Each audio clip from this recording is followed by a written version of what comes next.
Eu vou falar sobre os sentidos especiais exatamente sobre visão e audição.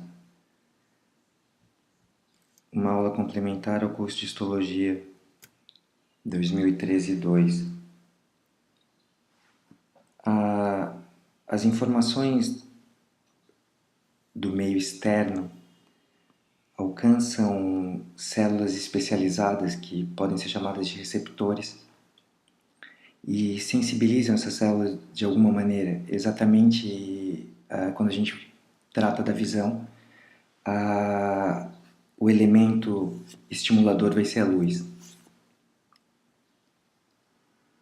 Então a luz é capaz de promover a despolarização de certas células receptoras que se encontram numa camada interna do olho chamada de retina. Aqui nessa foto a gente percebe o globo ocular, ele se localiza na órbita, uma loja óssea de proteção. Existem órgãos associados, a pálpebra, aqui a carúncula lacrimal. E ele pode ser dividido em três túnicas ou três camadas. Exatamente o que se encontra mais próximo ao centro do olho se fala interior. E o que se encontra mais periférico, exatamente o exterior. Essa é a designação anatômica dessa região. A primeira camada é uma camada fibrosa. Então, 5/6 dessa camada são opacos, que é a esclera. E 1/6 da camada é transparente e constitui a córnea.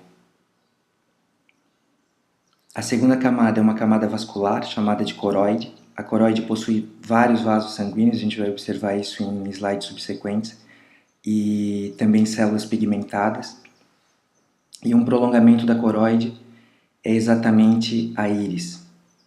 A íris também vai possuir células pigmentadas, células que possuem melanina. Quanto menos melanina, mais azul o olho. Exatamente em albino, que não tem melanina alguma na íris, o olho vai parecer vermelho, porque a íris vai, de certa forma, refletir os vasos retinianos. A íris determina uma abertura, que é a abertura pupilar, e a luz ela vai entrar pela abertura pupilar. Essas células pigmentadas da íris vão reforçar a característica de câmara escura do olho. Nesse slide aparecem esquematizados várias estruturas oculares. Pode-se observar câmaras. Então existe uma câmara anterior que fica entre a córnea e a íris, uma câmara posterior relativamente menor que fica entre a íris e o cristalino. Ambos esses compartimentos encontram-se ocupados por uma substância líquida, o humor aquoso. A camada vascular, a coroide, representada aqui, onde eu estou indicando com a seta, ela exibe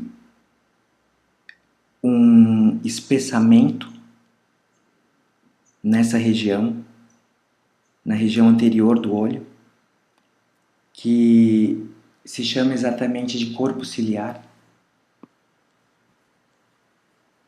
E eu vou mostrar nos slides seguintes que o cristalino, essa segunda lente, ela se prende ao corpo ciliar. Um compartimento do olho que não está particularmente explícito nesse esquema, mas que eu vou indicar a região onde se encontra, é o vítreo, ou o corpo vítreo, ocupado por uma substância gelatinosa rica em proteoglicanos. E a retina representada por essa camada amarelada.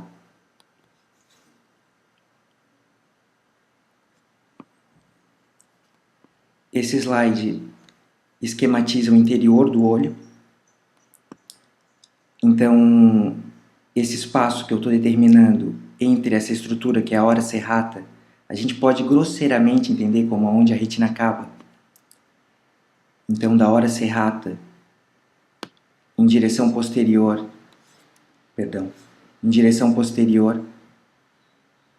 nós temos a câmara vítrea,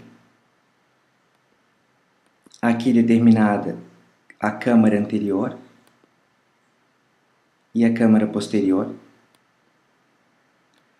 As três camadas que constituem o olho, a esclerocórnea, a coroide e a retina.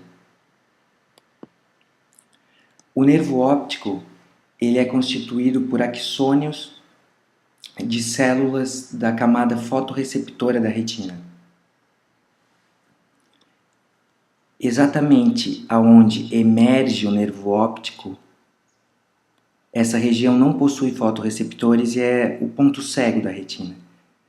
A uns 3 milímetros dali se encontra outra região, denominada fóvea central, ou melhor, mácula lútea, cujo centro é a fóvea central, aonde a densidade de cones é a maior de toda a retina e onde a visão é mais acurada. A retina nessa região também ela é bem pouco espessa. A transição da esclera para a córnea, a transição então da esclera com a córnea, na verdade, se chama limbo. E no limbo existe o canal de Schlemm, que drena o humor aquoso. As obstruções do canal de Schlemm levam a um aumento da pressão intraocular, que é chamado de glaucoma. Pode ter consequência clínica profundamente desfavorável. A gente vai se deter agora a alguns slides de lâminas reais.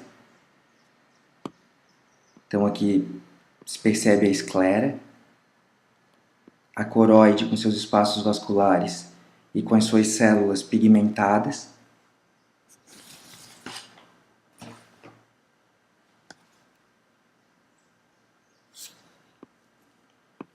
E exatamente esse slide trata da córnea, das camadas da córnea.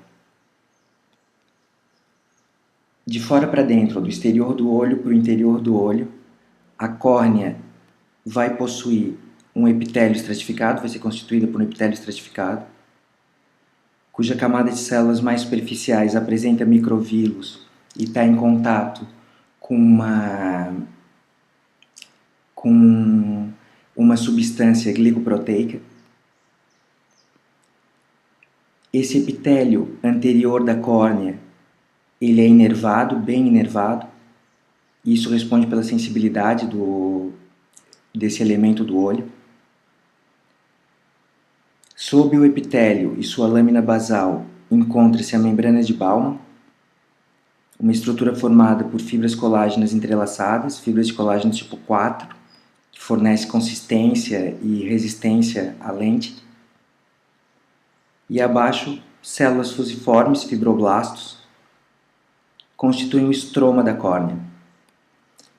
Não representadas nesse slide, ainda constituindo a córnea, nós temos a camada de descemente e o epitélio posterior. Nesse corte de HE, essas estruturas elas estão representadas. Então, aqui no número 1, o epitélio estratificado anterior da córnea, membrana de Baumann, o estroma, a membrana de descemente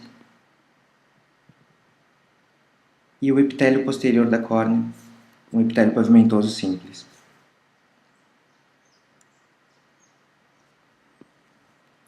Nesse outro slide,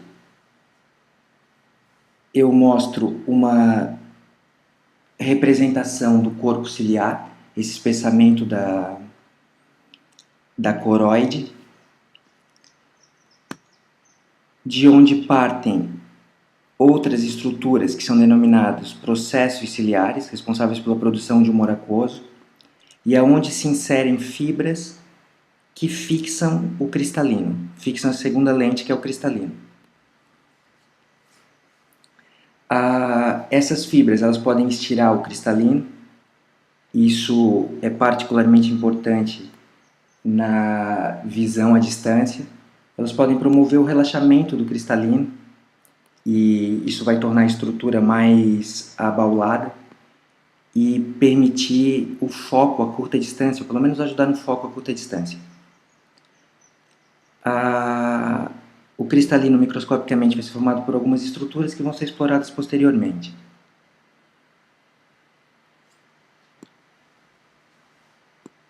A coroide, o corpo ciliar e a íris, a face posterior da íris, eu vou voltar alguns slides para deixar isso mais claro. Então, a coroide no corpo ciliar e na parte posterior da íris, ela é revestida por um epitélio derivado da retina e que vai ser constituído por duas camadas. Uma camada de células pigmentadas basais e uma camada de células relativamente claras, superficiais.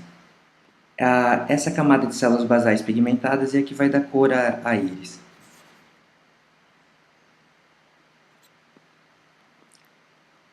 A íris ela vai apresentar músculos em forma de Y, cuja haste se insere longe da pupila e exatamente os ramos do Y se inserem perto da pupila. Então, os ramos constituem o músculo constritor e as hastes do Y constituem o músculo dilatador da pupila. A dilatação da pupila depende de mecanismos simpáticos e a constrição de mecanismos parasimpáticos. Aqui em HE, a íris, o epitélio anterior é pavimentoso simples e pobremente discernível nessa lâmina.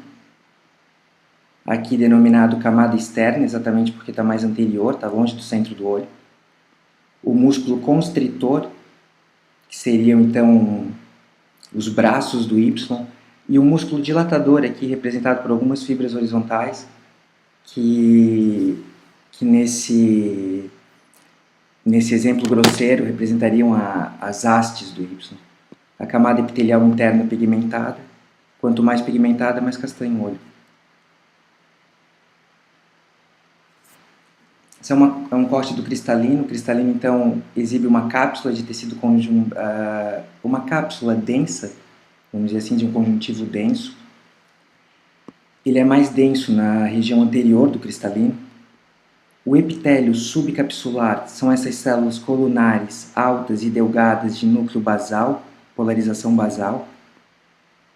E as fibras do cristalino são células altamente especializadas, prismáticas, longas, milímetro, e cujo citoplasma se cora fracamente.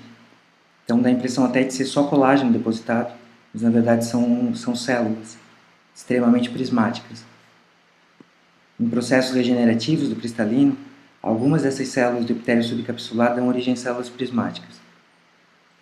Com a idade, o cristalino vai se tornando cada vez menos translúcido e eventualmente ele pode se tornar opaco, né, o que vai chamar de catarata.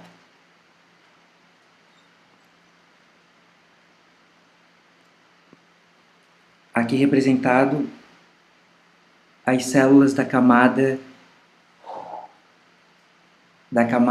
externa da retina, ou a camada que se encontra em contato com a coroide, firmemente aderida à coroide. A superfície apical dessas células possui microvílulos, os quais suportam as estruturas fotorreceptoras. Aqui observa-se grânulos de melanina.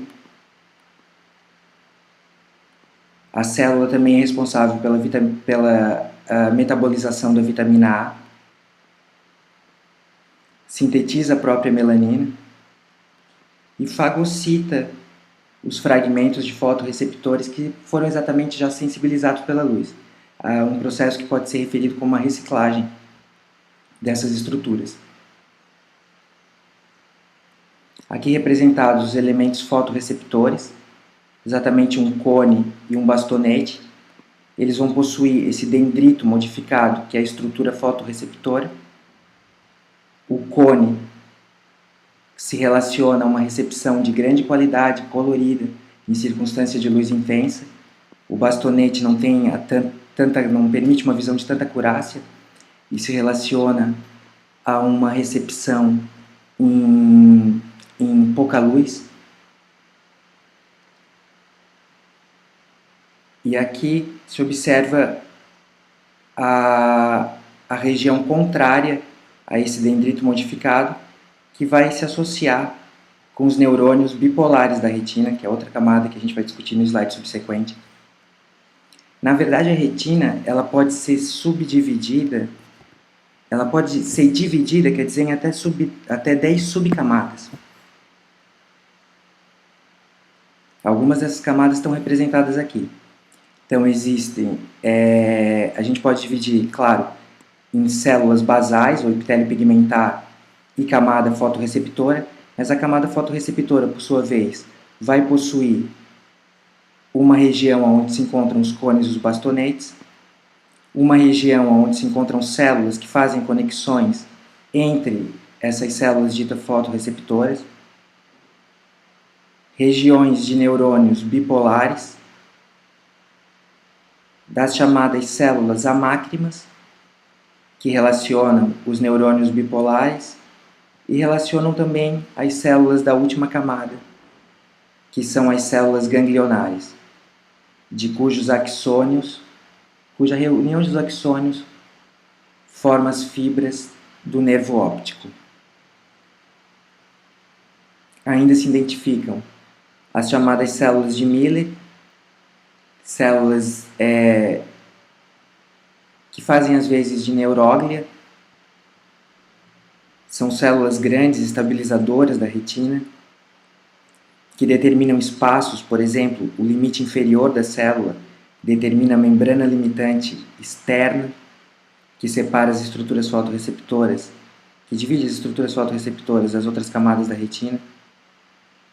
E parte do citoplasma da célula de Miller, essa grande célula aqui representada em verde, forma a membrana limitante interna. Aqui é a incidência da luz, né? Então a luz está vindo de cima para baixo, mas ela vai sensibilizar na região do cone, do bastonete, exatamente nessa região modificada. Nessa região modificada, tu vai ter várias dobras de membrana empilhadas, um cílio relacionado a essas dobras, várias mitocôndrias indicando uma grande atividade metabólica nessa região. Aqui é o esquema anterior, só que invertido. Então a luz viria de baixo para cima, só que ela atravessa toda a retina para poder sensibilizar essas estruturas, exatamente os cones e os bastões. Cada neurônio bipolar pode assumir até 6 conexões com células fotorreceptoras. Eventualmente, existem neurônios bipolares que vão assumir só uma conexão com uma célula de tipo cone, então um cone com neurônio bipolar com uma célula ganglionar, um circuito bem delimitado, mas existem neurônios bipolares que podem suportar até 6 ligações. Existem as ditas células horizontais, que estão fazendo relação entre os fotorreceptores, as células amácrimas, que relacionam as células ganglionares, e o epitélio pigmentar. O descolamento de retina ocorre entre o epitélio pigmentar e toda a espessura da camada fotorreceptora.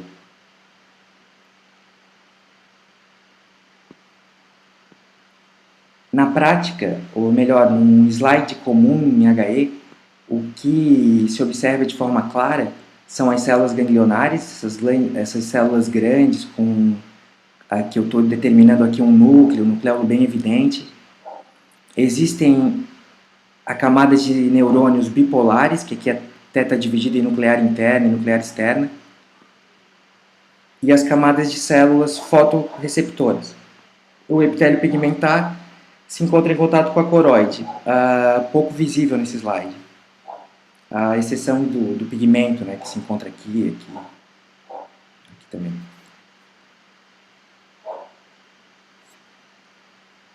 A pálpebra é uma estrutura associada do olho. Ela está relacionada internamente à conjuntiva, então tem um revestimento mucoso.